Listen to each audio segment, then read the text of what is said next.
নমস্কাৰ সকলোকে পুনৰ স্বাগতম জনাইছো আমাৰ অন্য এটা জব ইনফৰমেটিভ ভিডিঅলৈ।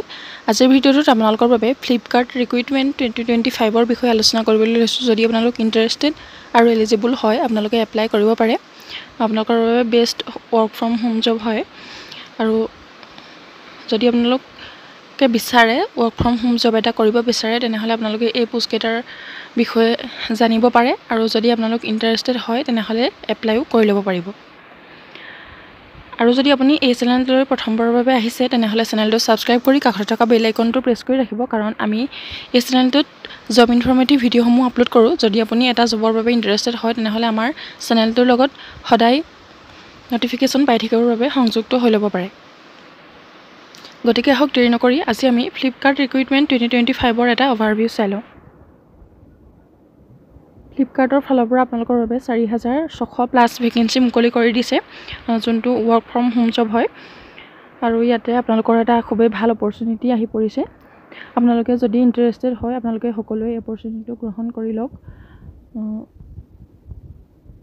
ইয়াতে অৰ্গেনাইজেশ্যন নেম দিয়া হৈছে ফ্লিপকাৰ্ট আৰু পোষ্ট দিয়া হৈছে টোটেল 4630টা পোষ্ট মুকলি হৈছে আৰু কোৱালিফিকেশ্যন ইয়াতে বিচাৰিছে 10th 12th এণ্ড গ্ৰেজুৱেট। আপোনালোকে 10 পাছ কৰিলেও এপ্লাই কৰিব পাৰিব আৰু 12 পাছ কৰিলেও এপ্লাই কৰিব পাৰিব আৰু যিখিনি গ্ৰেজুৱেশ্যন পাছ কৰিছে তেওঁলোকে এই পোষ্ট কেইটাৰ বাবে এপ্লাই কৰিব পাৰিব।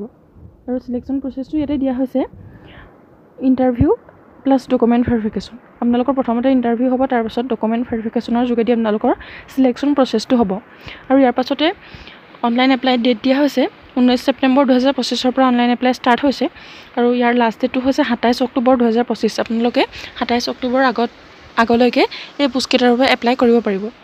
যদি আপোনালোকে এপ্লাই কৰিব বিচাৰে যিটো ফ্লিপকাৰ্টৰ অফিচিয়েল ৱেবছাইট আছে তাতে গৈ আপোনালোকে এপ্লাই কৰি ল'ব পাৰে আৰু পোষ্ট ভেকেঞ্চি ইয়াতে দিয়া হৈছে। আপোনালোকৰ বিভিন্ন ধৰণৰ পোষ্ট যিহেতু মুকলি হৈছে ইয়াতে সেইবাবে পোষ্টৰ নামবোৰ দিয়া হৈছে। Name of the post data entry operator, email support executive, customer service, sale department, accountant, security officer, packing boys, warehouse keeper, finance manager, graduate trainee engineer আৰু ইঞ্জিনিয়াৰ এনেধৰণৰ বিভিন্ন পদ মুকলি হৈছে। আপোনালোকৰ বাবে খুবেই এটা ভাল অপৰচুনিটি। যদি আপোনালোকৰ এইখিনি যোগ্যতা আছে, কোৱালিফিকেশ্যন আছে, সকলোৱে এপ্লাই কৰি ল'ব পাৰিব আৰু এজ লিমিট ইয়াতে দিয়া হৈছে 18 পৰা 40 বছৰ। আপোনালোকে 18 বছৰৰ পৰা যিসকল 40 বছৰৰ লোক তেওঁলোকে এপ্লাই কৰিব পাৰিব আৰু আপোনালোকৰ বাবে এজ ৰিলেক্সেশ্যন থাকিব। যিখিনি OBC আৰু MBC আছে তেওঁলোকৰ বাবে 3 বছৰকৈ ৰিলেক্সেশ্যন দিয়া হ'ব আৰু যিখিনি SC ST কেণ্ডিডেট আছে তেওঁলোকৰ বাবে 5 বছৰকৈ ৰিলেক্সেশ্যন দিয়া থাকিব আৰু যিখিনি PWD ষ্টুডেণ্ট আছে তেওঁলোকৰ বাবে 10 বছৰকৈ ৰিলেক্সেশ্যন আপোনালোকে লাভ কৰিব পাৰিব। আৰু এডুকেশ্যনেল কোৱালিফিকেশ্যনৰ কথা ইয়াত আকৌ দিয়া হৈছে 10th 12th and graduate pass কৰাসকলে এই পোষ্ট কেইটাৰ বাবে এপ্লাই কৰিব পাৰিব। আৰু ইয়াতে চিলাৰীৰ কথা দিয়া হৈছে। আপোনালোকে 32,700 পৰা 54,500 পৰ্যন্ত চিলাৰী লাভ কৰিব পাৰিব। খুবেই এটা ভাল অপৰচুনিটি হয়। সিলেকশ্যন প্ৰচেছটো হৈছে ইণ্টাৰভিউ এণ্ড ডকুমেণ্ট ভেৰিফিকেশ্যন। এনেদৰে আপোনালোকৰ সিলেকশ্যন প্ৰচেছটো হ'ব আৰু এপ্লিকেশ্যন ফিৰ কথা কোৱা হৈছে জেনেৰেল, OBC, EWS আৰু SC ST কাৰোৰ বাবে আপোনালোকৰ কোনো ধৰণৰ এপ্লিকেশ্যন ফি নাই। আপোনালোকে এপ্লিকেশ্যন ফি নিদিয়াকৈ এই পোষ্ট কেইটাৰ বাবে এপ্লাই কৰিব পাৰিব। যদি আপুনি ইণ্টাৰেষ্টেড আৰু এলিজিবল হয় সোনকালে এপ্লাই কৰিব পাৰিব।